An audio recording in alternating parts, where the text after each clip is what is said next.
They called me dead weight, in the exact room where my 103 projects had kept the company standing for nearly 10 years. 3 weeks later, those systems shattered. As fines piled up, the people who stayed silent that day began calling me in panic. But this was not just office politics. Someone needed me gone to bleed the company dry, forgetting that the woman they called a burden understood exactly what was holding the place up. My name is Everly Fox. I am 41 years old. I was born and raised in the flat, unapologetic landscape of Ohio, where you learn early that words are cheap and work is everything. For nearly a decade, I applied that exact philosophy to Bracken Row Systems, a mid-sized technological operations firm rooted deeply in Cincinnati. I am a systems integration architect. I am the person who makes sure the database talks to the shipping warehouse, who ensures the billing platform does not spontaneously combust when 1,000 invoices hit the server at midnight. I do not design the flashy user interfaces. I build the digital concrete foundation that keeps the entire corporate structure from sinking into the mud. It was a Tuesday morning when the trap finally snapped shut. The calendar invite sitting in my inbox was aggressively mundane. It was titled Operational Alignment Review. It sounded like just another hollow corporate buzzword salad, the kind of mid-morning sync where middle managers gesture at vague charts and talk about synergies. I accepted it without a second thought. I grabbed a fresh cup of dark roast coffee and walked down the long, carpeted hallway toward Conference Room B, my mind entirely occupied with a stubborn routing error I planned to patch before lunch. I pushed open the heavy glass door. The temperature in the room felt 10 degrees colder than the hallway. The usual pre-meeting chatter was completely absent. The silence was thick, heavy, and unnatural. I stepped inside and the door clicked shut behind me, sealing me in. The room was packed. Over 20 people were crammed around the massive mahogany table and lined up against the frosted glass walls. I looked at the head of the table. Sarah, the lead representative from Human Resources, was already seated. Her hands were folded with predatory neatness over a thick manila folder. Then my eyes found the projection screen. It dominated the far wall, throwing a harsh, blinding white glare across the dim room. Dead center on the very first slide, written in a massive, brutal font, was my name, Everly Fox. The air left my lungs. The physical sensation of a sudden, calculated ambush washed over me. Grant Mercer stood up from his chair. He was the newly appointed Chief Operating Officer. He had been roaming our halls for less than 5 weeks. He was a man who smelled of expensive cologne and ruthless ambition, wearing a tailored Navy suit that cost more than a junior developer made in a month. He had no technical background, only a history of gutting companies for short-term profit margins. "Everly," Mercer said. His voice was incredibly slick, polished to a high sheen, yet entirely devoid of humanity. "Please, take a seat. We need to have a very candid discussion about the future." I did not sit down. My hand gripped my coffee cup so tightly my knuckles turned white, but my feet remained anchored to the floor. I stared back at him, refusing to shrink under the glare of the projector. Mercer did not seem to care. He clicked a button on his sleek wireless remote. The slide shifted. A massive graph appeared, painted in urgent shades of red and harsh orange. "Bracken Row is entering a critical phase of hypergrowth," Mercer declared, pacing slowly at the front of the room. He spoke to the audience, treating me like a prop in his presentation. "To achieve our new targets, we must shed outdated methodologies. We must embrace agility. And quite frankly, Everly, your approach is old school. It is entirely too rigid. You lack the velocity required for our current trajectory. We simply cannot afford to drag dead weight into the new vision." Dead weight. The words hit the air like a physical strike. He said it with a casual, devastating cruelty. I felt a hot, sharp spike of adrenaline pierce my chest, but I forced my face to remain perfectly still. I turned my attention to the slide behind him. It took my architect's brain exactly 3 seconds to realize what he had done. He had taken my most complex, foundational projects, the core data pipelines that securely processed every single dollar this company earned, and he had reclassified them. He threw them all into a category labeled simply as maintenance costs. It was a grotesque distortion of reality. He was deliberately framing the deep, invisible infrastructure of the company as a bloated, unnecessary expense. He was painting me as an overpriced liability rather than the sole person keeping the servers from crashing. It was a calculated distortion designed to humiliate me in front of my peers. But the fraudulent metrics were not the thing that broke my heart. The cold, calculated cruelty of Grant Mercer was expected. The true agony, the thing that made the room spin, was the absolute, deafening silence from everyone else. I shifted my gaze past Mercer and looked directly at Adrian Cole. Adrian was the founding chief executive officer. He was the man who hired me. 3 years ago, when a rival firm tried to poach me, Adrian called me at 2 a.m. He begged me to stay. He told me I was the absolute backbone of his company. He looked me in the eye and swore the business could not survive a single week without my technical oversight. Now. Adrian sat perfectly still. He stared intensely at the wood grain of the table. He refused to lift his head. He refused to meet my eyes. He was letting a 5-week-old executive publicly slaughter his most loyal engineer, and he did not have the spine to say a single word. I looked away from his bowed head and scanned the rest of the room. Over 24 faces stared back at me, or deliberately looked away. I saw David, a brilliant but anxious young engineer. I had spent countless late nights mentoring him, shielding him from toxic managers, teaching him how to write clean code. He was chewing hard on his lower lip, staring at his notebook. I saw Elena, the senior product manager. Just last month, I worked a straight 48-hour weekend to fix a critical database failure so she would not miss a hard deadline and lose her quarterly bonus. She suddenly found the blank wall highly fascinating. I saw Marcus, the lead accountant. I remembered him standing in the doorway of my cubicle, nearly in tears, begging me to recover the billing system data so the company could make payroll. He was suddenly very busy examining his own hands. Not a single person spoke. Not one throat cleared. Not one voice was raised to point out the blatant lies on the screen. The collective silence was a heavy, suffocating blanket. It was a shared betrayal that sucked the oxygen straight out of the room. Sarah from Human Resources finally broke the quiet. She stood up, her face a mask of practiced corporate neutrality. She pushed the thick manila folder across the long table. It slid with a soft scratching sound until it came to a halt right in front of me. "Everly," Sarah said, her voice an emotionless monotone. "The company has prepared a comprehensive transition package for you. The severance terms are extremely generous. In exchange, we require your signature today to confirm a fully cooperative handover of your credentials. The agreement also includes a standard, non-negotiable waiver of your right to pursue any legal claims, as well as a strict non-disparagement clause prohibiting you from speaking negatively about Bracken Row Systems." I looked down at the thick stack of paper. The terms were brutally clear. They wanted me to surrender quietly. They wanted me to hand over the keys to the kingdom I built, sign away my legal rights, zip my lips permanently, and vanish through the back door without making a mess. I did not reach for the pen. I did not even brush the edge of the folder. My breathing slowed down.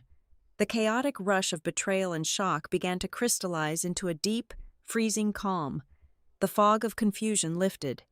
I looked around the room one last time, seeing it for what it truly was. This was never a performance evaluation. This was never about modernizing the technical stack. This was a calculated, premeditated execution by PowerPoint.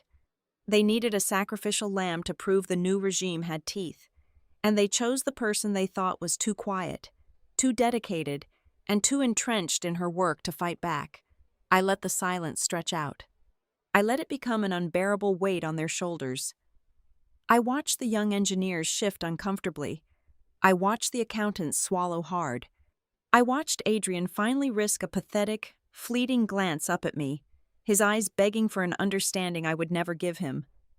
I placed my coffee cup carefully onto the smooth wood of the table. The sharp clinking sound echoed like a gunshot. I squared my shoulders. I was a woman who spent 10 years building resilient systems designed to survive catastrophic, cascading failures. I knew exactly how to stand upright when the pressure gauges hit the red line. I turned my head and locked eyes with Grant Mercer. His slick, confident smile faltered for just a fraction of a second. He had expected me to crumble. He had expected tears, or shouting, or a desperate plea for my job. He expected me to be a victim. I turned my back to him. I reached out and grabbed the heavy metal handle of the glass door. I paused, looking back over my shoulder at the room full of silent cowards and the executives who thought they had just won. "You will soon learn exactly what is carrying this company," I said. My voice was entirely hollow of emotion. It was cold, sharp, and final. I pushed the heavy door open and walked out into the hallway, leaving the folder untouched, the lies on the screen, and the suffocating room behind me. I walked back to my cubicle, the heavy echo of that closing conference room door still ringing in my ears. They had called me obsolete. They had painted me as a relic taking up space, an overpriced artifact of a bygone era. But the undeniable truth of my tenure at Bracken Row Systems was not written on a sleek, manipulative slide deck. It was buried deep in the foundational architecture of their servers. Over the past 9 years, I had not just maintained systems. I had architected, coded, and deployed exactly 103 critical backbone projects. None of these projects possessed sleek user interfaces or generated flashy press releases.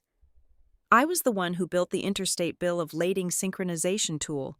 Before I wrote that code, the shipping department was losing hundreds of manifests a month, bleeding revenue through sheer logistical incompetence. I engineered the freight reconciliation module, a silent piece of software that automatically caught billing discrepancies and clawed back tens of thousands of dollars a week from vendor errors. I constructed the invisible high-tension data bridge between the chaotic logistics warehouse floor and the pristine ledgers of the accounting department. When a massive winter storm knocked out power to our largest regional distribution center 2 winters ago, my failover protocols were the only thing preventing a total, catastrophic supply chain blackout. I was not the person standing under the bright lights at the quarterly town hall meetings.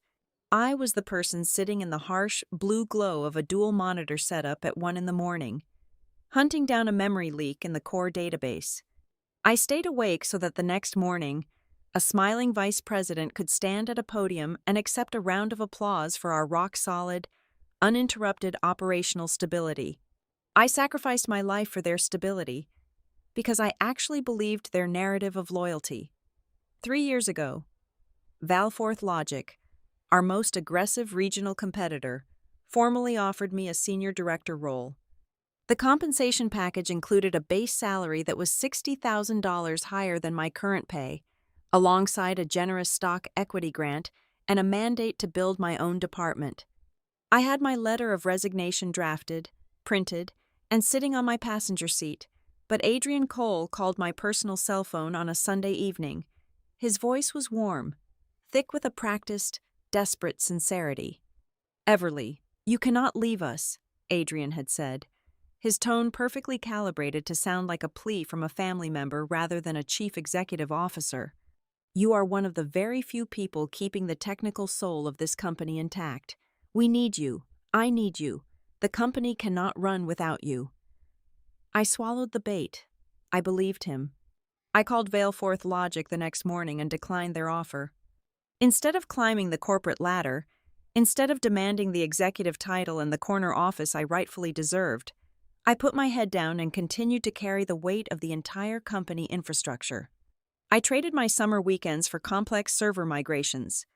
I surrendered my paid vacations to monitor emergency patch deployments from a laptop in various hotel lobbies.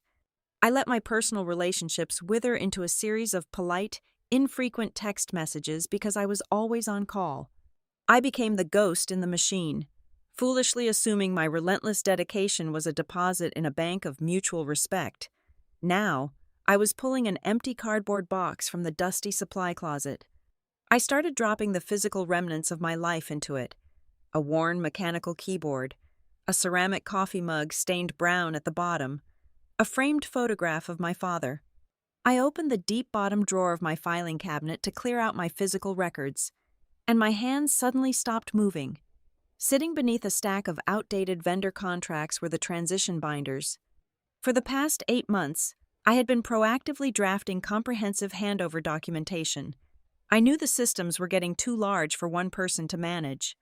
I had mapped out every legacy workflow, annotated every bizarre quirk in the database architecture, and proposed a highly structured 12-week training schedule for the junior engineering team. I had emailed those digital files and hand-delivered the physical binders to Grant Mercer's predecessor, and then repeatedly to the Human Resources Department, officially requesting approval to begin the knowledge transfer. The binders in my drawer were untouched. The spines had never been cracked.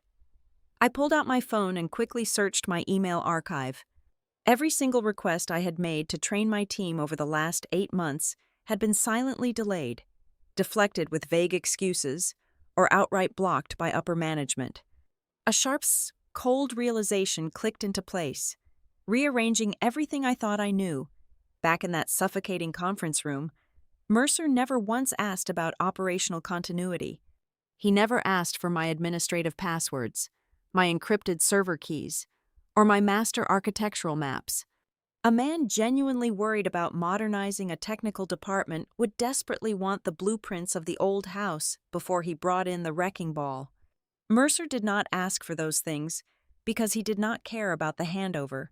He just pushed the severance packet toward me, demanding I sign the legal waiver and disappear as fast as humanly possible. They had deliberately isolated me. They intentionally blocked my efforts to train the younger staff so they could later point at me and falsely claim I was hoarding knowledge. They did not just want to fire me. They wanted to erase my technical footprint entirely, leaving no trace of my contributions behind. I packed the heavy binders into my box. I carried my things out to my sedan, walking past the rows of oblivious colleagues. The drive home to my quiet suburban house was a blur of gray asphalt. I pulled into my driveway and pressed the button for the garage door.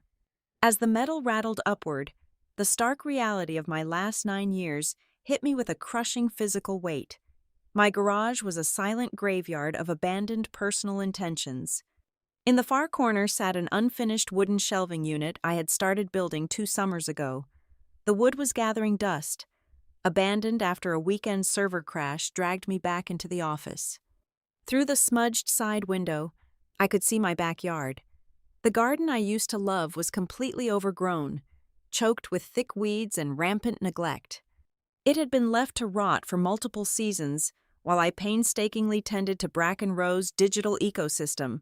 The company had not merely consumed my career, it had methodically, relentlessly eaten my entire personal life, chewing up my most valuable years and spitting out empty, manipulative promises. I set the heavy cardboard box down on the cold concrete floor. I stood alone in the dim light of the garage. I did not scream. I did not hurl my ceramic mug against the drywall to watch it shatter into 100 pieces. I did not collapse to the floor in a puddle of tears. The overwhelming grief, the hot humiliation, and the furious anger I fully expected to feel somehow bypassed my heart entirely. Instead, those emotions condensed and settled directly into my mind as a razor-sharp, freezing clarity. I was not sad. I was awake. It was a terrifying, absolute stillness. I stared at the unfinished wooden shelves, realizing they had made a fatal, catastrophic miscalculation. They assumed I was just a tired, middle-aged corporate drone who would quietly fade away into the suburbs with a modest severance check. They thought they had amputated a dead limb. They did not understand that a person who knows exactly how to build the foundation of a skyscraper also knows the precise, critical points where a single strike can bring the entire structure crashing down to the ground. 4 days. That was exactly the lifespan of their corporate hubris. On the morning of the 4th day, the automated billing pipeline fractured. It did not explode in a dramatic display of flashing error codes. It simply failed to parse the updated fuel surcharge tables for commercial freight orders. This was a silent, lethal failure. Hundreds of massive shipping manifests went out into the world with wildly inaccurate totals. The system was undercharging our biggest accounts by thousands of dollars per hour. By noon, the customer service lines were completely jammed. 3 of Bracken Row's largest logistics clients immediately flagged the chaotic invoices and issued formal, aggressive demands for a forensic audit of every single invoice generated in the past quarter. The penalty clauses in those specific contracts were tied directly to billing accuracy. If the error rate crept above 2%, Bracken Row was on the hook for massive financial penalties. The accounting floor was thrown into a state of absolute, unmitigated panic. They were trying to manually calculate freight tariffs across 50 different state lines using blank spreadsheets, a task that was mathematically impossible to accomplish before the close of business. While the accountants were drowning, the operations center hit a solid brick wall. The primary inventory tracking workflow completely froze. It stalled because it relied on a very specific, highly customized data bridge I had written 5 years ago to force 2 ancient, completely incompatible legacy systems to communicate. One system spoke an outdated mainframe language that belonged in a museum, and the other was a patched-together cloud database that barely functioned. I had built a translation layer that ran quietly in the background, keeping the entire company moving. It required a manual security credential refresh every 90 days. No one in the new regime knew the refresh protocol. No one even knew the translation layer existed, because Grant Mercer had classified it as a redundant maintenance cost. When the credentials expired at exactly 2 in the afternoon, the warehouse floor monitors simply went black. Forklifts stopped moving, shipping bays bottlenecked, trucks sat idle in the loading docks, burning expensive diesel fuel while drivers screamed at the dispatchers. I was standing in my garage, running a sheet of fine grit sandpaper over the edge of the wooden shelving unit I had abandoned 2 years ago. The smell of raw cedar was sharp and clean, a welcome replacement for the stale, recycled air of the corporate office. The afternoon sun was slanting through the smudged window, illuminating the dust motes dancing in the air. My personal cell phone rattled against the heavy oak workbench. I wiped the sawdust from my hands with an old rag and picked the device up. The lock screen was a cascading waterfall of desperate text messages. The people who had stared at their shoes while I was publicly humiliated were now blowing up my phone. Elena, the senior product manager, texted first. Her tone was carefully crafted to sound casual, but the underlying terror was obvious. Everly, I am so sorry to bother you on your time off.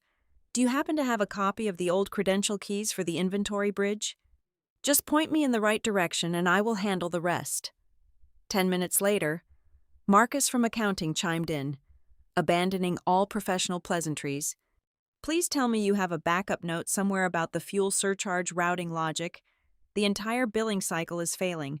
We are flying blind over here. Just explain one part of the flow for me. Then came David, the young engineer I had mentored. His message was a frantic block of text. They are going crazy on the floor. Mercer is screaming at the database team. Can you just log in for 5 minutes? Just give us the master password for the translation layer. I stood in the quiet sanctuary of my garage and read every single message. I watched the timestamps tick by, tracking the escalating panic in real time.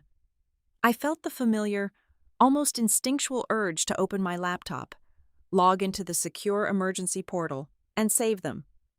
For 9 years, my automatic reflex was to fix the break, to absorb the stress so they did not have to. My fingers hovered over the glass screen. Then, I set the phone face down on the workbench. I did not reply to a single message. I was not doing this out of petty malice or a desire for childish vengeance. I was doing it because, for the first time in their entire careers, I was forcing them to endure the unshielded friction of their own arrogance. They had chosen to call me dead weight.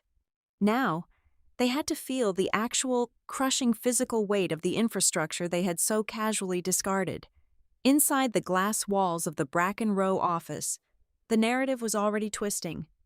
Through the grapevine of former colleagues who still texted me the office gossip, I knew exactly how Grant Mercer was reacting.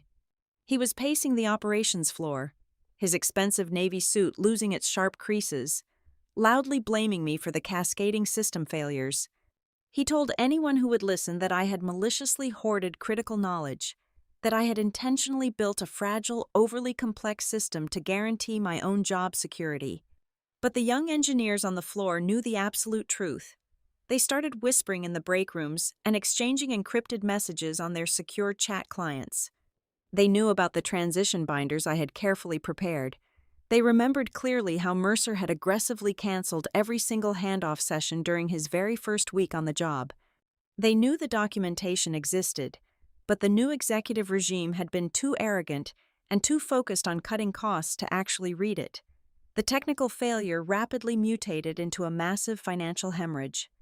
Because the freight reconciliation system was choking on bad data, the daily revenue deposits slowed to an agonizing crawl.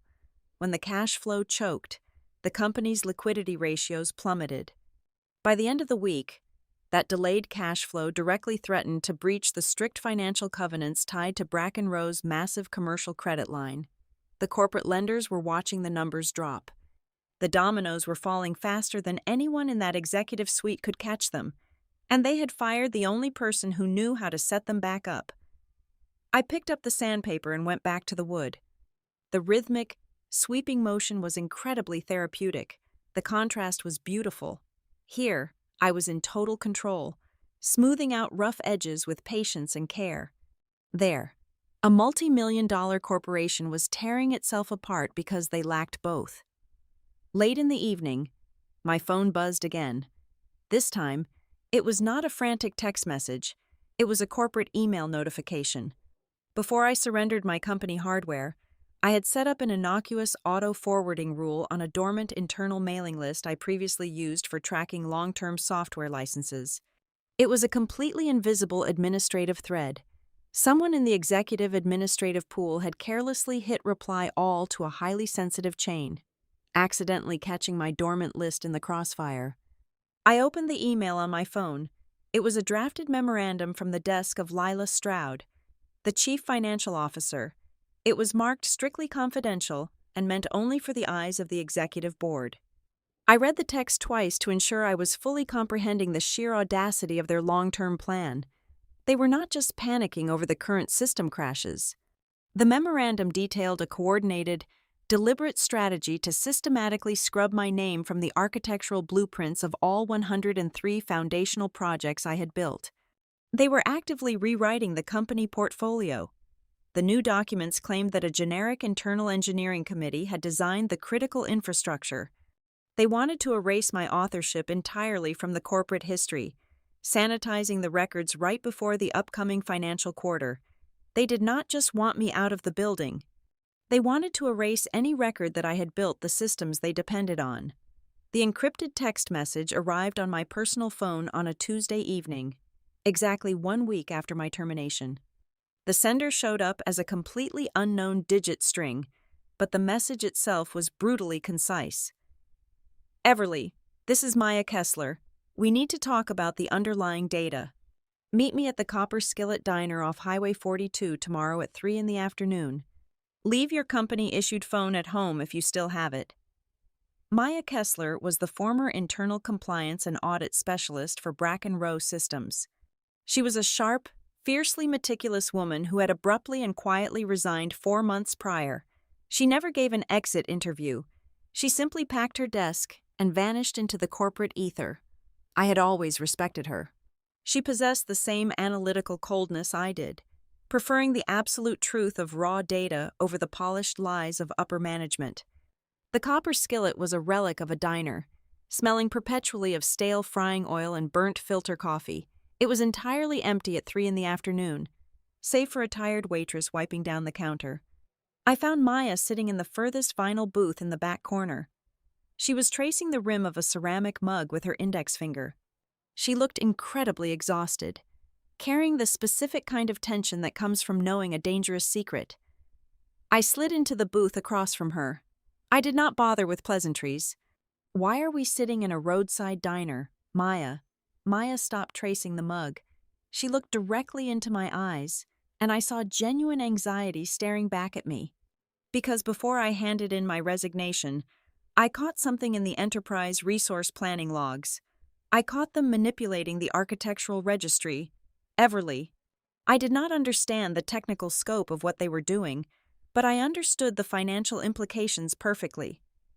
She pulled a folded, heavily redacted piece of paper from her coat pocket and slid it across the sticky laminate table. 6 months ago, the Executive Finance Committee ordered a complete reclassification of our digital assets, Maya said, her voice dropping to a near whisper. I watched them manually enter the system and change the operational tags on your specific projects. Every single piece of core infrastructure you built was systematically downgraded from the category of strategic capital expenditures and dumped into legacy support overhead. I stared at the paper, stared at them. The numbers and codes blurred for a fraction of a second as the sheer magnitude of the deception hit me. This completely explained the slide Grant Mercer had projected on the wall during my ambush. He had not misunderstood my value. He had not gathered his own data. He was simply reading from a script that had been carefully fabricated months before he even signed his employment contract. The reporting system had been meticulously poisoned from the inside to make me look like a financial liability. Who authorized the manual override? I asked, though my gut already knew the answer. Lila Stroud, Maya confirmed, naming our chief financial officer. But the reclassification is just the symptom. The disease is much worse. Lila has been quietly freezing every single budget line related to critical server maintenance and security patching for the last 2 quarters. She is starving the technical department to artificially inflate our short-term profit margins on paper. The pieces of the puzzle began snapping together with terrifying precision. It was a classic, catastrophic corporate strategy. If you stop paying for vital infrastructure upkeep, your quarterly earnings look miraculously high for a very brief, beautiful window of time. But underneath those glowing financial reports, the servers are decaying, the technical debt compounds, the entire system turns into a ticking time bomb. They needed those fake, beautiful numbers. But more importantly, they needed a weakened, compliant technical team that would not raise any alarms. As the lead systems architect, I was the only person who monitored the real-time decay of the architecture. I was the one who sent weekly emails demanding budget approvals for mandatory hardware replacements. I was the canary in the coal mine, singing too loudly about the toxic gas. So, instead of fixing the mine, they suffocated the canary. They pushed you out before the whole thing implodes, Maya said, echoing my exact thoughts. If you were still in the building, your audit trails would expose the deferred maintenance. You had to disappear so Lila could keep the ledger looking perfect. I thanked Maya, paid for the untouched coffee, and walked out into the cold afternoon air. The sense of betrayal I had felt in the conference room was entirely gone, replaced by a crystalline, predatory focus. I drove straight back to my house, bypassed my garage, and went directly to my home office. I dug into my leather tote bag and pulled out the thick severance packet the Human Resources Department had tried to force me to sign. At the time, I had dismissed it as standard corporate bullying. But now, viewing it through the lens of Maya's revelation, the document looked completely different. I flipped to the 4th page and read the dense, microscopic legal text buried in the middle of a non-disparagement clause. It was an intellectual property disavowal. The legal language was bizarrely specific. It did not just ask me to hand over my passwords. The clause was written to make me legally confirm that I held no historical attribution, no creative rights, and no structural connection to the core operational architecture of Bracken Row Systems. They were not just trying to fire an employee, they were trying to legally sterilize my legacy. They wanted a binding contract proving I had nothing to do with the systems keeping the company alive. This was bigger than one insecure executive. This was a coordinated corporate scheme. You do not reclassify assets, cook the maintenance books, and demand intellectual property waivers unless you are dressing the company up for a massive structural transaction. I opened my laptop and connected to a secure, encrypted virtual private network. I bypassed the standard news outlets and dove deep into the niche financial sector feeds. hunting through obscure private equity forums and merger tracking databases. I spent 3 solid hours filtering through the noise, looking for the name of my former employer. Just before midnight, I found the smoking gun buried in a premium investor newsletter. According to anonymous industry whispers, Bracken Row Systems was quietly seeking a massive emergency recapitalization event, targeted for the third quarter of the fiscal year. They were desperately looking for an influx of outside capital to keep the business afloat. The timing was flawlessly, sickeningly perfect. A recapitalization event means outside private equity investors are going to open up the hood of the company and inspect the engine before they write a check. Lila Stroud and the executive board needed that engine to look incredibly cheap to run. They needed a technical team that was too inexperienced to accidentally reveal the rotting infrastructure during the strict due diligence audits. And most crucially, they needed the proprietary intellectual property of my 103 foundational projects to be entirely unattached to a disgruntled, terminated senior architect who might suddenly demand compensation or blow the whistle.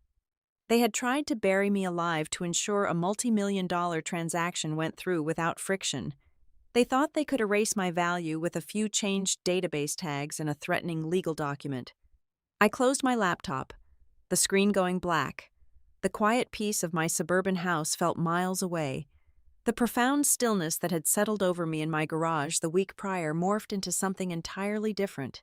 It became the cold, calculating energy of a senior engineer who has just discovered a fatal, structural vulnerability in an enemy firewall. I was not going to call Adrian Cole and beg for my position back. I was not going to hire an employment lawyer to fight for a slightly larger severance check. I was not going to walk away and let them sell the skeletal structure I built with my own hands to a group of blind investors. I was the architect. I knew every single hidden back door, every buried line of code, and every single stress point in their entire operation.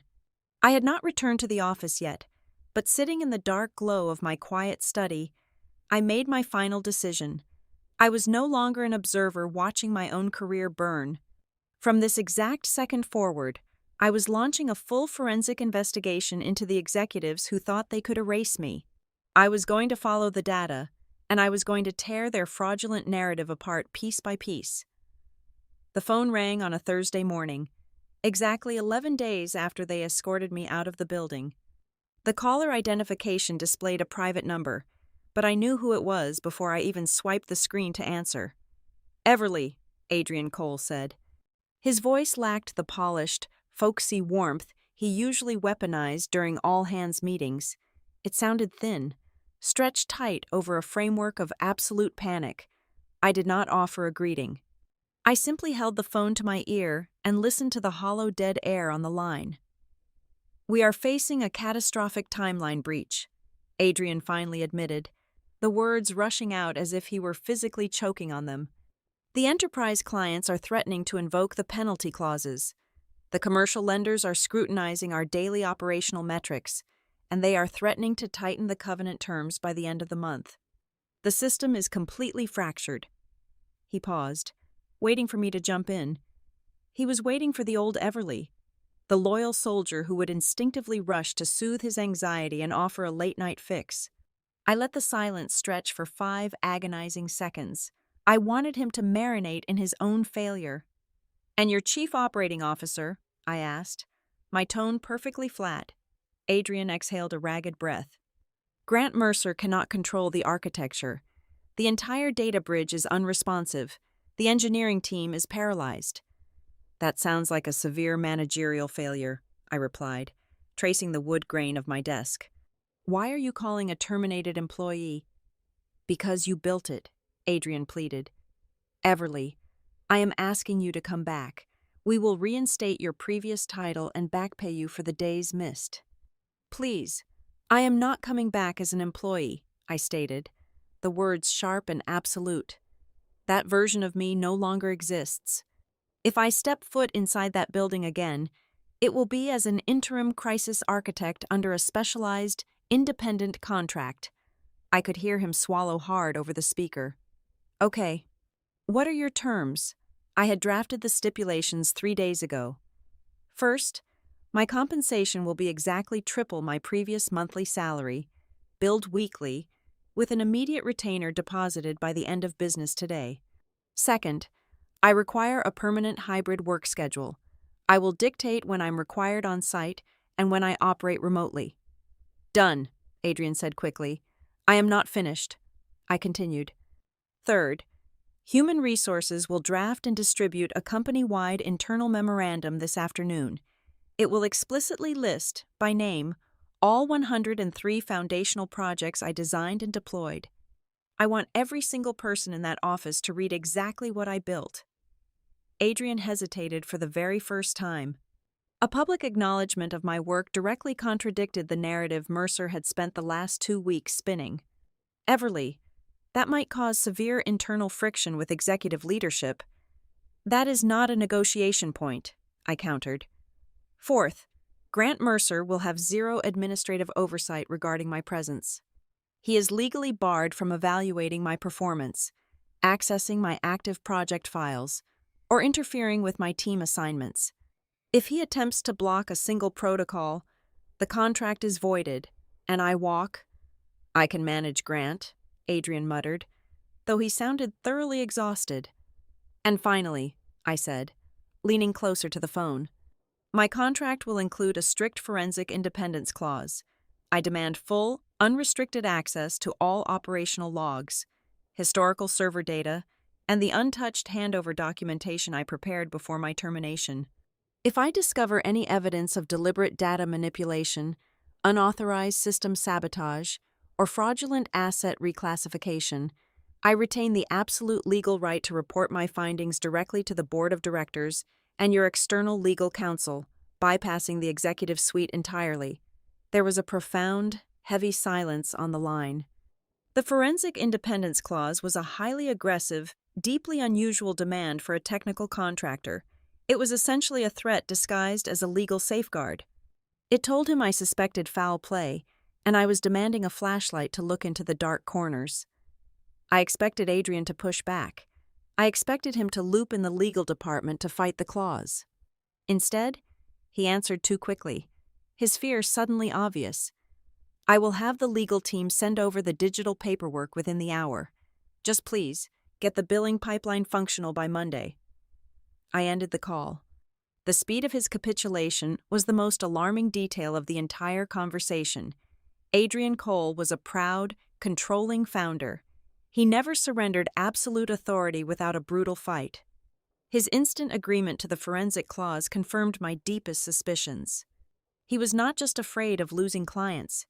He was desperately terrified of a larger, systemic collapse exposing whatever fraudulent financial structure he was trying to hide from the private equity firm. On Monday morning, at exactly 8 o'clock, my phone chimed with a forwarded copy of the company-wide memorandum. It was beautiful. Human Resources had followed my instructions to the letter. The email was a detailed inventory of the 103 projects, the legacy systems, the routing protocols, the synchronization modules. It was a digital monument to my labor, blasted into the inbox of every single person who had sat in that conference room and watched me get slaughtered. I walked through the glass doors of Bracken Row Systems at exactly 9 o'clock. The atmosphere in the bullpen was electric with uncomfortable tension. The people who had previously ignored my departure now stared at me with a mixture of awe and deep, profound embarrassment. They had read the email. They had seen the sheer volume of infrastructure listed on their monitors. They finally understood the terrifying gap between my actual value and the fake charts Mercer had projected on the wall. Elena, the product manager who had begged for my help via text, practically shrank behind her dual monitors as I walked past her desk. David, the young engineer, looked up with wide, hopeful eyes, but I did not stop to offer him a comforting smile. I was not there to collect apologies or rebuild broken friendships. I bypassed my old cubicle entirely and walked straight toward the executive wing, pushing open the heavy doors to the designated emergency war room. The room was chaotic, filled with half-empty coffee cups, frantic junior developers, and whiteboards covered in useless, panicked diagrams. Grant Mercer was standing near the front, trying to shout over the noise. When I walked in, the entire room fell dead silent. Mercer froze, his jaw tightening in fury. I did not look at him. I did not offer a triumphant, dramatic speech about my return. I simply walked to the primary terminal, entered my newly reinstated, unrestricted master credentials, and pulled the live architectural map onto the main projection screen. "Clear the whiteboards," I commanded, my voice cutting through the stale air.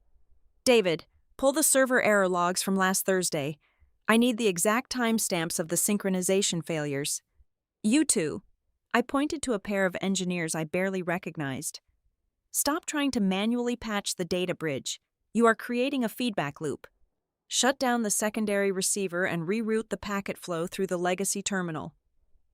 Within the first 2 hours, the frantic shouting ceased, replaced by the rhythmic clicking of keyboards. By strictly analyzing the raw data traffic, I bypassed all of management's flawed assumptions and instantly identified 3 massive processing bottlenecks they had completely ignored for weeks. They were looking for a complex virus, but the issue was simply a shattered routing table caused by deferred maintenance. I stood at the center of the room, watching the red error lights on the main screen slowly blink over to stable green. I felt a deep, resonant satisfaction settling into my bones. I had not returned to be loved, appreciated, or recognized as part of their corporate family. I returned as a sheer force of gravity. The power dynamic had permanently shifted. I was no longer bending to fit their impossible demands. The entire company was now being forced to adapt to mine. I assembled a highly insulated strike team. I refused to work with any mid-level managers or executive liaisons. Instead, I handpicked 4 specific individuals. I chose an operations engineer whose analytical skills I trusted implicitly, a notoriously quiet database administrator named Theo Barrett, and the 2 junior programmers who had spent the last 3 weeks acting as convenient human shields for Grant Mercer and his cascading failures. We sealed ourselves inside the designated war room, locking the door to anyone wearing a tailored suit. For the first 10 days, we did nothing but bleed off the operational pressure. We lived on stale coffee and pure adrenaline. We systematically rebuilt the fractured billing pipeline, line by line, until the invoices stopped terrifying the accounting department. We hard-coded an entirely new failover mechanism for the client order tracking portal, ensuring the logistics team could actually see the freight trucks moving across the map again. We stabilized the critical inventory forecasting module, so the regional warehouse managers could stop blindly guessing how many pallets of packing materials they needed to order for the upcoming quarter. But as I dug deeper into the foundational architecture to apply permanent security patches, the shape of the corporate crisis began to radically shift. System outages caused by sheer managerial incompetence always look chaotic and random. The legacy code gets tangled, the server errors cascade wildly, and the digital footprints lead everywhere and nowhere. What I was looking at on my terminal did not look random. It looked surgically deliberate. I found 3 new administrative access accounts buried in the Active Directory. They were provisioned entirely outside the standard security approval framework. Someone with top-level executive clearance had bypassed human resources and the information technology security desk completely. Furthermore, the operational logs tracing those specific accounts were suspiciously thin. Automated database cleanup jobs had been quietly scheduled to run every single morning at 3 o'clock. Neatly scrubbing the administrative access histories before the morning shift even logged onto their workstations. It was a digital sweeping of the crime scene before the sun came up. On the morning of the 11th day, Theo Barrett walked over to my workstation. He did not say a single word. He was a man who communicated almost entirely through query results. He simply slid his heavy laptop across my desk and tapped the screen with his index finger. Theo had been running a deep, unauthorized sweep of the peripheral server partitions. He found a ghost directory. Entire code repositories had been systematically copied and migrated into an unsecured temporary storage cluster. It was a shadow environment that completely circumvented our standard compliance audits and version control protocols. I leaned closer to the high-resolution screen, tracing the long file paths. A heavy cold knot formed perfectly in the center of my stomach. They had not just copied random operational files to keep the company running, they had specifically targeted my highest value intellectual property. The hidden access logs in the Ghost directory showed heavy, repeated downloads of the proprietary route cost optimization engine and the seasonal freight pricing module. Those two pieces of software were the absolute crown jewels of Bracken Row Systems. They were the exact, highly complex algorithms that gave us our only real competitive edge against massive industry rivals. This was not a desperate attempt to keep the lights on during a transition period. This was a calculated digital heist happening in slow motion, disguised as a system outage. I stood up, grabbed the printed access logs from Theo, and walked out of the war room. I marched directly into Adrian Cole's massive corner office. I did not bother knocking. I stepped inside, locked the heavy oak door behind me, and dropped the stack of paper onto the center of his pristine, clutter-free desk. Adrian looked down at the papers. For a brief moment, the polished, confident chief executive veneer cracked completely. He rubbed his temples, suddenly looking every single year of his age, his shoulders slumping under his expensive tailored jacket. He finally confessed his half of the ugly truth. Adrian admitted he had heavily suspected Lila Stroud and Grant Mercer were aggressively dressing up the financial metrics for the past quarter. He knew they were hiding the deferred server maintenance and manipulating the asset ledgers, but he chose to look the other way. He chose absolute silence because the upcoming recapitalization round was the only thing keeping the company out of immediate bankruptcy. I could not risk spooking the private equity firm, Adrian pleaded, his voice thin, defensive, and desperate. If I triggered a formal internal investigation into the chief financial officer, the investors would have pulled their term sheet immediately. We would have run out of payroll cash in exactly 6 weeks, Everly. The doors would have closed. I stood perfectly still, listening to the man who once called me the soul of his company justify my public execution. He had not orchestrated the intellectual property theft himself. He had not explicitly ordered my termination, but when Lila and Grant offered him a perfectly framed scapegoat to make the balance sheet look pristine, Adrian readily accepted the sacrifice. He calculated my professional ruin and the destruction of my reputation as an acceptable, highly controllable operating cost to save his own equity. That was the true, unforgivable betrayal. He did not stab me in the back. He just held the door open for the people who did. I did not yell. I did not slam my fists on his desk or demand a tearful apology. Emotional outbursts are a massive waste of kinetic energy, and they surrender power to the person you are screaming at.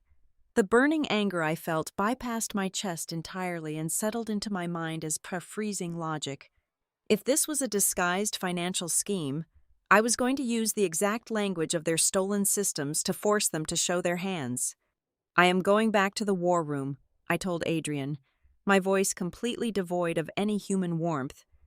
You will sit in this office, and you will continue to act exactly as terrified as you are right now. Do not speak a word of this to Lila. Do not even look at Grant. I unlocked his door and walked back into the chaotic hum of the engineering floor. The stakes of the game had fundamentally changed. If the executive suite was running a disguised scheme to strip the company's core assets before a buyout, I was not going to defeat them by waving printed server logs at an oblivious board of directors. Plausible deniability is the primary shield of the corporate criminal.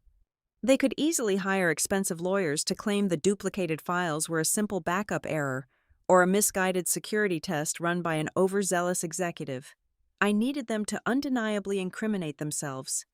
I needed concrete, forensic proof that tied the stolen code directly to their personal greed. I walked back into the war room and pulled Theo away from the main terminal. I gestured toward the secure hardware closet in the back corner. We stepped inside, and the heavy air conditioning units hummed loudly, perfectly masking our voices. They are stealing the core algorithms, I told him quietly, watching his eyes widen slightly. And the chief executive officer is too compromised and too cowardly to stop them. Theo adjusted his wire-rimmed glasses, his face returning to its usual unreadable state. Do we lock down the repositories immediately? Do you want me to revoke their shadow administrative credentials? No, I replied, staring at the long rows of blinking green lights on the server racks. If we lock the digital doors right now, they will simply find another window, or they will destroy the evidence and claim ignorance. We are going to leave the doors wide open. I turned to face him, the complex blueprint of a digital trap already fully forming in my head. I do not need them to confess, Theo, I said, ensuring my words were sharp and precise. I just need them to touch something they should not touch.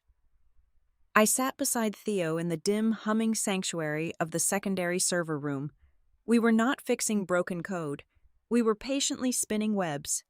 We spent 48 consecutive hours fabricating 3 entirely new, highly classified project directories from scratch. We named them Atlas, Lantern, and Quarry. They had to look completely authentic, dense with complex mathematical algorithms and massive data arrays that perfectly mimicked the core intellectual property of Bracken Row systems. But they were hollow Trojan horses, secretly laced with invisible digital tripwires. Atlas was positioned strategically in the high-level operational directories, easily accessible to senior managers. It contained a revolutionary, highly aggressive cost-cutting model for our regional logistics hubs. To the naked eye, it promised millions of dollars in saved fuel overhead over a span of 36 months. But Theo and I embedded a phantom transit center deep within the geographic mapping data. If anyone ran that exact model outside our internal ecosystem, the phantom location would immediately throw a highly specific coordinate error, perfectly identifying the stolen source. Lantern was placed squarely in the financial department's digital sandbox, where the accounting directors roamed. It was designed as a dynamic pricing matrix, theoretically built to underbid our largest competitors for massive enterprise contracts. The trap inside Lantern was purely mathematical. I altered the baseline depreciation variables by exactly 1.4%. I buried the alterations so deep in the nested formulas that it looked exactly like a harmless system rounding error. But if those formulas were ever presented to an external auditor, that exact percentage shift functioned as an undeniable cryptographic signature. Quarry was the absolute masterpiece. We buried it deep within the heavily restricted executive access tier.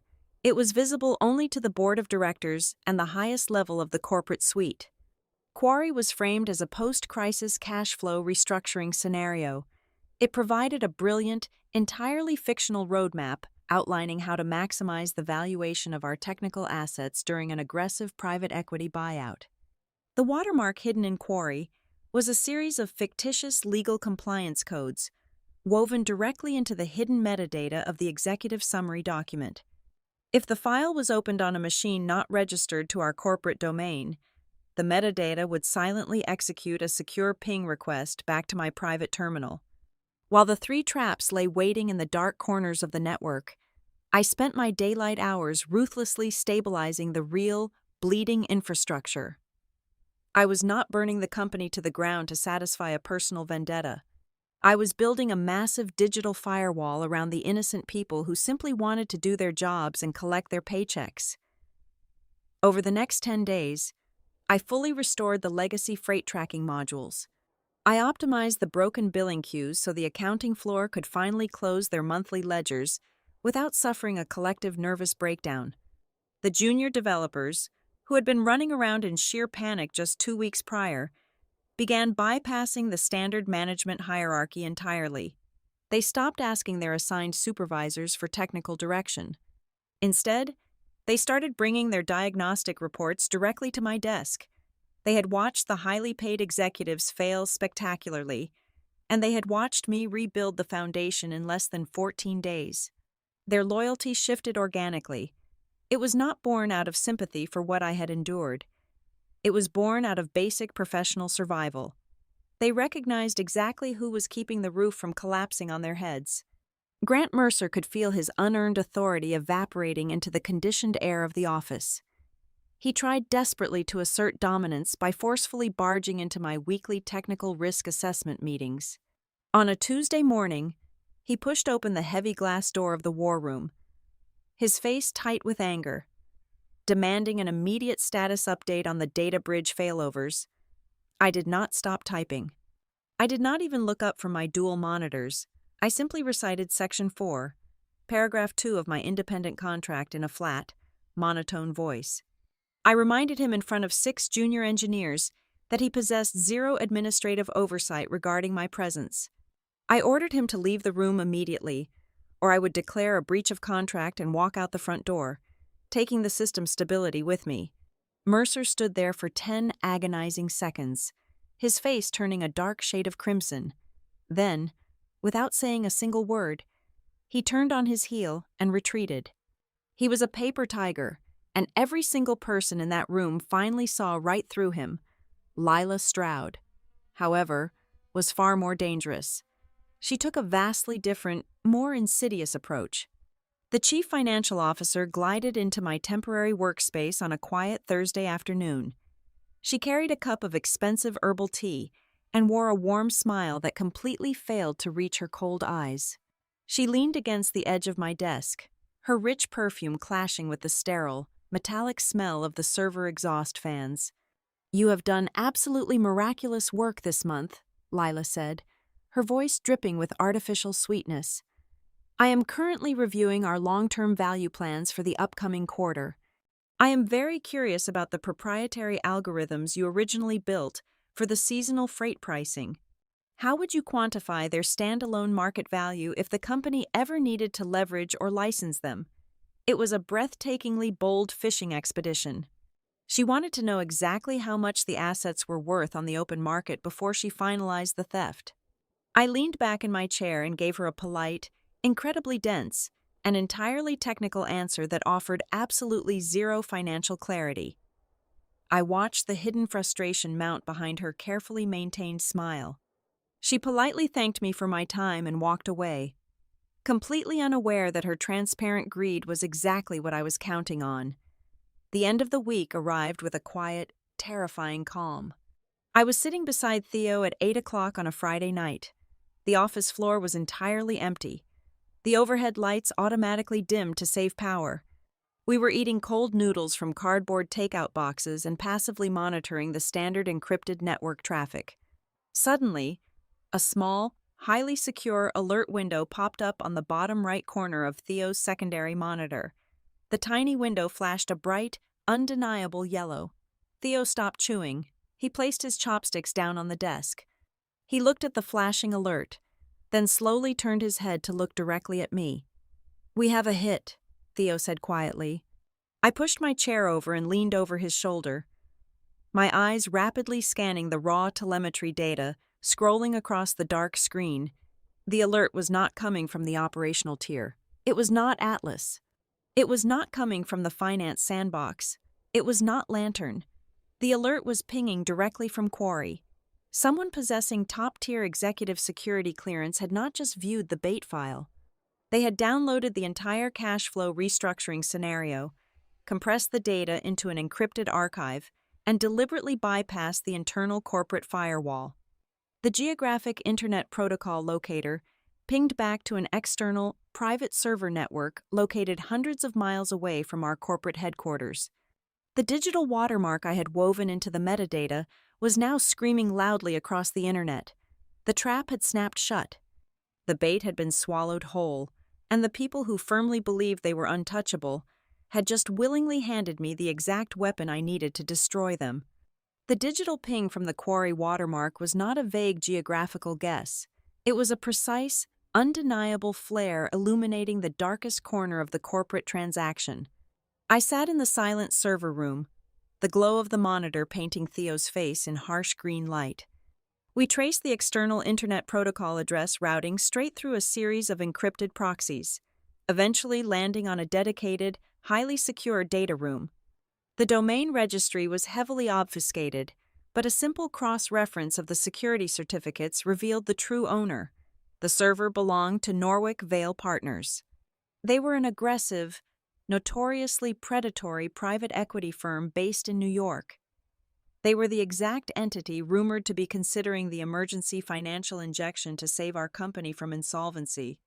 But as I pulled the intercepted data packets back across the firewall and reconstructed the transmitted files, the narrative completely shattered. The files were not just the quarry bait I had planted. The archive contained a meticulously prepared, comprehensive due diligence dossier designed specifically for the executive partners at Norwick Vale. I opened the primary financial projection document. What I saw made the blood freeze in my veins. The corporate data had not merely been stolen, it had been systematically and brutally mutilated. The projected revenue streams for the next 36 months had been artificially slashed by nearly 40%. The operational liabilities were grossly exaggerated. The projected maintenance costs were inflated to absurd, astronomical levels. The dossier was painting Bracken Row Systems not as a fundamentally sound company experiencing a temporary cash flow issue, but as a terminal patient on life support, bleeding capital from every single severed artery. They were making the company look incredibly weak, desperately cheap, and in urgent need of a ruthless, unforgiving external buyer to strip it down to the studs. If a company is healthy, an investor simply buys equity. If a company is dying, a predator buys the entire carcass for pennies on the dollar. "Theo," I commanded, my voice dropping to a low, tight whisper. "Run a deep background trace on the corporate officers of Norwick Vale. Cross-reference their limited partner registries with our internal board of directors." Theo's fingers blurred across the mechanical keyboard. He did not ask questions. We spent the next 4 hours diving into a complex labyrinth of offshore shell corporations, blind trusts, and holding companies. Just before dawn, the final layer of the onion peeled away. The connection was not hidden out of sheer incompetence. It was hidden because it was highly illegal. We uncovered a holding firm registered in Delaware that held a massive, controlling stake in a subsidiary fund managed directly by Norwick Vale. The primary beneficiary of that specific Delaware holding firm was Bernard Klein. Bernard Klein was the reigning chairman of the board for Bracken Row Systems. The sheer scale of the conspiracy expanded in my mind, shifting instantly from a petty office dispute into a massive, orchestrated corporate sabotage. The enemy was not waiting at the gates to raid us. He had been sitting at the head of the mahogany conference table for the past 3 years. If Norwick Vale executed a hostile, lowball takeover based on these fabricated distress signals, Bernard Klein stood to personally pocket tens of millions of dollars through his intermediary firm. Suddenly, the presence of Grant Mercer made absolute, terrifying sense. Mercer was never hired to actually fix the operations department. He was not just an arrogant, incompetent executive who failed to understand the technology. He was a highly paid demolition expert. Klein had deliberately planted him inside the corporate suite to generate maximum operational friction. Mercer's true job was to systematically cut all training budgets, alienate the senior staff, intentionally destabilize the daily workflows, and guarantee that the resulting crisis looked entirely like a natural consequence of outdated management. He was hired to crash the car so Klein could collect the massive insurance payout, and Lila Stroud was the mechanic who willingly cut the brake lines. As the chief financial officer, Lila was the crucial financial linchpin. She deliberately delayed all the critical server maintenance. She purposefully misclassified my foundational projects, intentionally starving the infrastructure to pave a smooth, undeniable road for their fabricated narrative. They needed the board and the shareholders to believe that Bracken Row urgently required radical restructuring simply because the legacy technical team was entirely obsolete and fundamentally broken. I kept scrolling through the massive due diligence dossier until I reached the final appendix. It was titled, Strategic Asset Spinoffs. This was the final, devastating twist of the knife. The private equity firm did not actually want to operate Bracken Row Systems. They planned to buy the company at a severely depressed valuation, fire 80% of the workforce, and immediately liquidate the physical assets. But the true, ultimate prize of the entire scheme was clearly outlined on page 42. They were targeting 3 highly specific, incredibly lucrative intellectual properties to spin off into a brand new, debt-free corporate entity. I stared at the screen, my chest tightening with a cold. righteous fury. Two of those three core assets were the dynamic routing engine and the seasonal freight pricing module. They were the direct, undisputed results of the 103 projects I had built with my own hands over the last decade. This was the exact reason they needed me to sign that predatory severance package on the day I was humiliated. They did not just want to fire an expensive senior architect.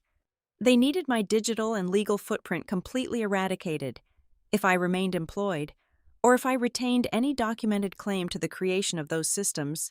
I would be a massive legal liability during the acquisition. They needed me to vanish into the suburbs, entirely stripped of my intellectual property rights, so they could seamlessly transfer my life's work to a shadow company without anyone ever understanding the true origin of the code. I pushed away from the desk and walked over to the thick glass window overlooking the empty, dark parking lot. The game had fundamentally changed. This was no longer a personal quest to clear my name or secure an apology from an oblivious chief executive officer. The stakes had multiplied exponentially. The livelihoods of every single junior developer, every tired accountant, and every logistics manager in this building were resting on a foundation of absolute lies. If I did not stop this transaction, the entire company was going to be sold for scrap metal, built entirely on the skeleton I had sacrificed my personal life to construct. I was the only person with the technical vision to see the entire board, and I was the only one holding the forensic evidence to burn the entire scheme to the ground. I turned back to the monitors, ready to formulate the final strike, but as my eyes scanned the secondary security console, a small, red warning indicator began to blink silently in the corner of the screen. Someone was actively sweeping the internal firewall logs. I stepped quickly behind Theo and pointed at the blinking light. "Who is querying the perimeter access logs?" Theo typed a rapid sequence of commands, his brow furrowing in concentration. "It is an internal request.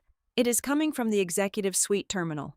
Specifically, the designated machine for the chief operating officer, Grant Mercer. He was not a technical genius, but he was a seasoned corporate survivor.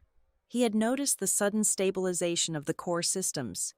He knew I was refusing to play his political games, and he could feel the power dynamic permanently shifting away from him on the engineering floor. He had started looking for the invisible strings I was pulling. He was currently scanning the network traffic, desperately trying to figure out what I had been doing during the late hours of the night. He had not found the quarry trap yet, but he was circling the perimeter, his predatory instincts flaring. He smelled the smoke, and he was actively preparing to launch a massive, preemptive counterattack to bury me a second time before the fire could reach his own tailored suit. Grant Mercer did not wait for the smoke to reach his office. He launched his preemptive strike at exactly 8 o'clock the following morning. I was summoned to the executive conference room. It was the exact same glass-walled trap where they had tried to execute my career less than a month ago. This time, however, the atmosphere was a pressure cooker of sheer panic rather than smug superiority. Mercer stood at the head of the table. He did not wear his usual relaxed smirk. He looked like a cornered animal wearing a bespoke suit. Beside him sat Sarah from Human Resources, clutching her tablet like a physical shield. Adrian Cole sat rigidly in the corner, his face pale and slick with a cold sweat. "We have a severe internal security breach," Mercer announced to the room, projecting a dense spreadsheet onto the main screen. "Over the past 72 hours, there has been highly anomalous, unauthorized access to the restricted financial repositories, and the access logs point directly to our interim crisis architect." He pointed his sleek wireless remote at me. The screen shifted to display a highlighted string of system queries, heavily implying that I was the one siphoning the company data. Everly has been utilizing her unmonitored administrative privileges to aggressively expand her footprint across departments that have absolutely nothing to do with her contracted repair work, Mercer stated, his voice ringing with manufactured, righteous indignation. Sarah cleared her throat, adjusting her glasses. Human Resources has indeed received multiple anonymous reports expressing deep concern over Everly's aggressive consolidation of network authority. People are intimidated. Given her previous termination, there is a strong fear of retaliatory sabotage. The narrative was brilliant in its toxic simplicity. They were trying to frame my forensic investigation as a petty, destructive revenge plot. By attacking my character, they hoped to completely discredit whatever evidence I might find. The room fell dead silent. Everyone looked at Adrian. The chief executive officer was pinned against the wall. He had to make a definitive choice. He could either stand up, defend my absolute authority, and risk Mercer exposing his own financial negligence, or he could default to his cowardly instincts, let the ambiguity stand, and lose me forever. Adrian opened his mouth, but he hesitated for 1 second too long. I did not wait for his useless protection. I did not raise my voice, and I certainly did not defend my character. I simply opened my secure laptop and connected it to the main projector display, overriding Mercer's presentation with a brutal, undeniable stream of raw mathematics. "Your narrative is very compelling, Grant," I said, my voice cutting through the heavy air like a scalpel. "But your data is entirely fabricated." I pulled up the unalterable, independently verified chain of custody records. "The unauthorized access events you are displaying occurred between the 10th and the 14th of the month," I explained, highlighting the exact timestamps on the screen. I took a complete, encrypted snapshot of the entire corporate server architecture 48 hours before Adrian Cole called me to negotiate my new contract.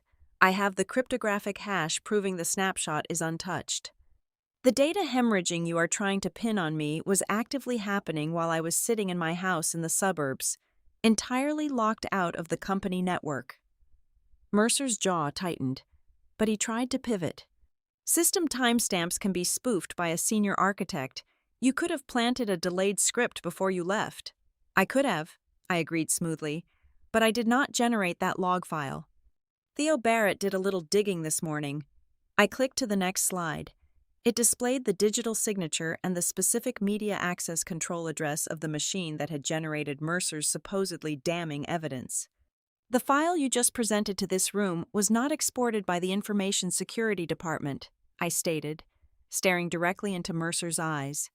"It was generated last night at 9 o'clock, exported directly from a private workstation registered exclusively to the office of Lila Stroud, the chief financial officer." The color drained instantly from Mercer's face. The paper tiger had just been set on fire.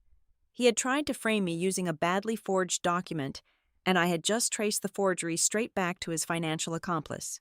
Sarah from Human Resources physically recoiled from the table, suddenly realizing she had been manipulated into participating in a documented corporate fraud, before Mercer could formulate another lie.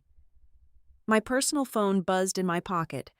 Maya Kessler, the former compliance officer, had just delivered the final nail for the coffin.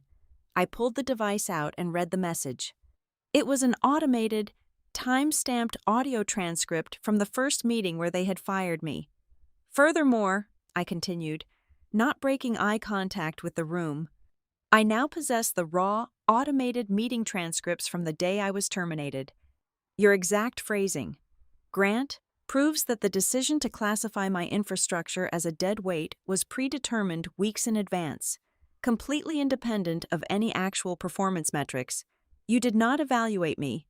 You targeted me." Adrian Cole finally found his spine. It was a weak spine, driven entirely by self-preservation, but it was enough. He realized Mercer and Lila were going down, and if he did not distance himself immediately, they would drag him into the abyss. "That is enough, Grant," Adrian said, his voice trembling but surprisingly loud. "Shut off the projector. We are done here." Mercer glared at me with pure, unadulterated hatred, but he had zero ammunition left. He gathered his tablet and stormed out of the conference room. When the room finally emptied, leaving only Adrian and me, the chief executive officer walked over to the heavy wooden doors and locked them. He looked entirely defeated. He reached inside his tailored suit jacket and pulled out a small, encrypted flash drive. He placed it on the table between us. "You are right about the predetermined targeting," Adrian whispered, looking at the floor. "This drive contains the unredacted, unedited minutes from the executive board meetings extending back 6 months. You will see Bernard Klein aggressively and repeatedly pushing a strict mandate to reduce the influence of legacy technical personnel. He started demanding your removal weeks before he even interviewed Grant Mercer for the operations role. I picked up the small drive. It felt incredibly heavy. This was the absolute proof of the conspiracy. Klein had built the guillotine, Lila had sharpened the blade, and Mercer was just the hired executioner. "Why are you giving this to me now, Adrian?" I asked coldly. "Because they are going to kill my company," he admitted, his voice cracking. "And because I know you are the only person ruthless enough to stop them." I walked back to the war room and sat down beside Theo. I held the flash drive in my palm. We had the forged logs. We had the quarry trap data pointing directly to the predatory private equity firm. We had the board minutes proving premeditated sabotage. I could easily leak this information to the internal staff piecemeal. I could create a massive scandal and watch Mercer and Lila get quietly dismissed with golden parachutes while the board covered up the rest. But that was not justice. That would leave the core rot entirely intact. I did not want a quiet resignation. I wanted a public, undeniable corporate slaughter. I needed a single, concentrated strike so devastating that nobody could hide behind the standard excuses of miscommunication or poor administrative oversight. "We do not leak a single word of this," I told Theo, plugging the drive into my secure terminal. "We compile everything. Every single packet of data, every timestamp, every forged signature." An hour later, an urgent company-wide calendar invitation hit every executive inbox. An expanded mandatory board of directors meeting was officially scheduled for Friday at 2 p.m. The agenda noted that the external corporate lenders, the private equity representatives from Norick Vale Partners, and our independent outside legal counsel would all be in attendance to finalize the emergency recapitalization term sheets. This was the grand stage. They were bringing all the heavy hitters into one room to sign away the company and steal my life's work. I accepted the calendar invitation. The tension in my chest tightened to an unbearable, breathless degree. The game was entirely out of the shadows now. Friday afternoon would be the absolute breaking point. I was walking into a room filled with billionaires, predatory lawyers, and corrupt executives. I knew with absolute certainty that this was the final battlefield. I would either be crushed into dust for a second time, entirely erased from the history of Bracken Row Systems, or I would force every single one of their expensive, meticulously crafted masks to fall to the floor at the exact same time. It was exactly 2 p.m. on Friday. The executive boardroom was filled to maximum capacity. Bernard Klein sat at the head of the long mahogany table, radiating the relaxed confidence of a man about to cash a massive stolen check. Grant Mercer sat precisely 2 seats down, his posture aggressively upright, wearing a smug expression that suggested he had miraculously regained control of the narrative. Lila Stroud was calmly sipping sparkling water.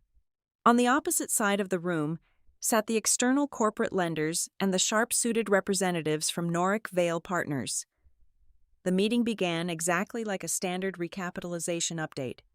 Klein smoothly navigated the initial pleasantries, painting a picture of a company ready for a necessary, albeit painful, transition. Then, Klein gestured toward me. "Now, we will have our interim crisis architect provide a brief update on the technical risk outlook," he said, his tone dripping with patronizing formality. I stood up, walked to the front of the room, and connected my encrypted tablet to the main projection system. I did not carry any paper notes. I pressed a single button. The massive screen behind me illuminated the dimly lit room. Dead center on the slide, written in a massive, brutal font, were 2 words. "Dead weight." Mercer shifted uncomfortably in his leather chair. Klein narrowed his eyes. "4 weeks ago, I was brought into this exact room and terminated," I began, my voice perfectly level, ringing clearly across the silent table. "I was labeled dead weight.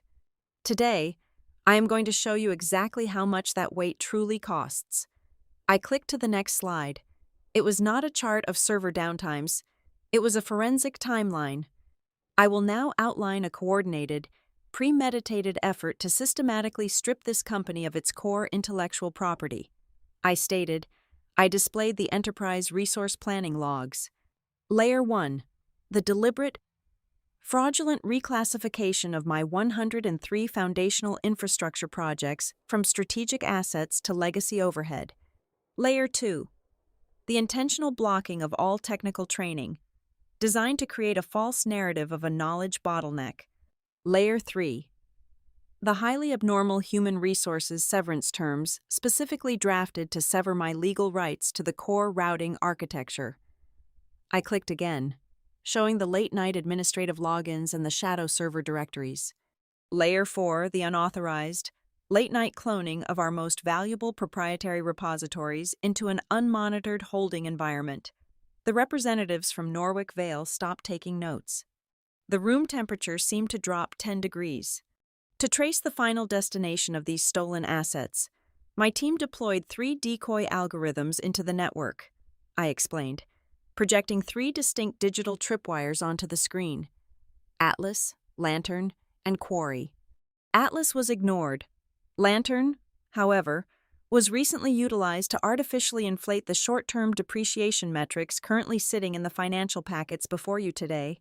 I turned my gaze directly to Lila Stroud. Her glass of sparkling water froze halfway to her mouth. But the most critical breach involves Quarry, I continued, my voice gaining a hard, undeniable edge.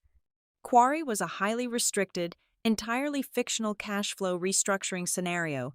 It was accessed, downloaded, and transmitted outside our corporate firewall. I brought up the intercepted due diligence dossier. And it currently sits verbatim on page 42 of the private acquisition file prepared exclusively for Norwick Vale partners.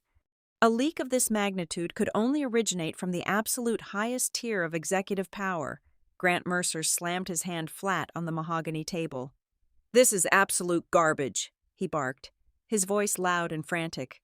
"This is nothing but technical conjecture from a disgruntled contractor desperately trying to frame the executive team. You have zero proof of who actually moved those files." I looked at him with profound pity. "I was hoping you would say that, Grant." I pressed the final button on my remote. The screen shifted to display a split-screen view. On the left was the forged security log Mercer had tried to use against me 2 days prior. On the right was the unedited, mathematically verified original system snapshot, complete with the cryptographic hashes and the undeniable data path. "This is the unedited original log," I declared, pointing at the right side of the screen.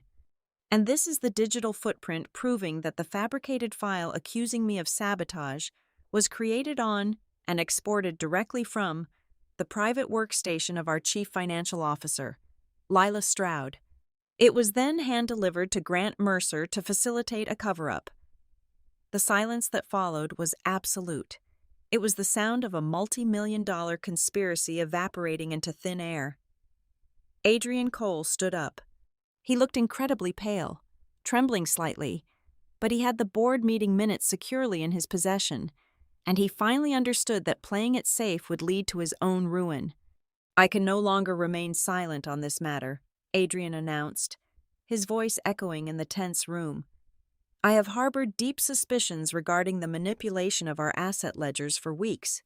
The forensic evidence Everly has just presented makes any further ambiguity entirely impossible. As the founding chief executive officer, I am officially demanding the immediate, on-the-spot suspension of Grant Mercer, Lila Stroud, and Bernard Klein, pending a full federal investigation." Bernard Klein opened his mouth to protest, but the heavy wooden doors at the back of the boardroom swung open. Our external legal counsel stepped into the room, flanked by 3 serious-looking corporate fraud investigators who had been waiting quietly in the hallway for my signal. There was no shouting. There was no dramatic physical altercation.